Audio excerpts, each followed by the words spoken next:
La crisi econòmica i social, accelerada per la situació d'emergència sanitària de la Covid-19, està impactant de ple en la vida de les treballadores.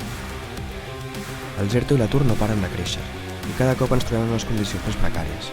La violència masclista ha augmentat en tots els sentits i s'aguditza la crisi de cures. La quantitat de desnonaments és elevadíssima i les mesures emprades són totalment insuficients.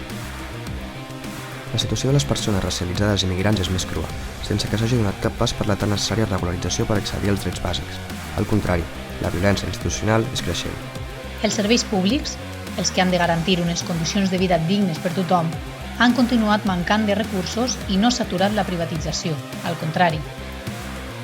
De nou, els grans actors econòmics, amb la complicitat de les institucions, carreguen en les treballadores el cost de la crisi sanitària, social i econòmica que estem vivint. Aquells que durant anys han estat fent negoci a costa dels nostres drets, ara veuen l'oportunitat de seguir-se enriquint. Empreses com Eulen, Sacir, Ferrovial, Endesa, Cepsa, Novartis, etc. I les administracions no han posat fre als seus beneficis. Al contrari, han optat per transferir diners públics a aquestes grans empreses en comptes de respondre als drets i necessitats de la majoria treballadora del nostre país.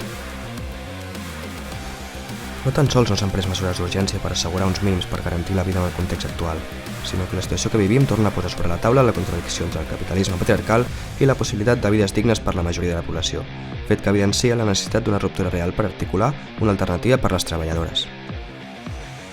Avui, més que mai, forces sindicals, polítiques, populars, veïnals, culturals i dels moviments socials reivindiquem unes mesures urgents i recuperar el carrer des de la premissa que la crisi la paguen, per primera volta, els que han acumulat beneficis durant aquests últims anys. Per això, és necessari que tot allò essencial per a la vida, en especial la sanitat, l'educació i els sectors estratègics, passen a ser 100% públic i no en mans privades. La qualitat de vida de les classes populars no pot dependre de la llei del mercat. Repartim el treball i la riquesa, perquè necessitem posar al centre la vida i no el capital.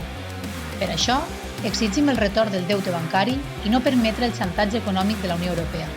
Avui, plegades, volem passar l'ofensiva per donar una resposta al context actual i sumar propostes per la majoria que dibuixin un horitzó d'esperança, de solidaritat, de canvi social, de defensa de les classes populars en tota la nostra diversitat i de redistribució de la riquesa.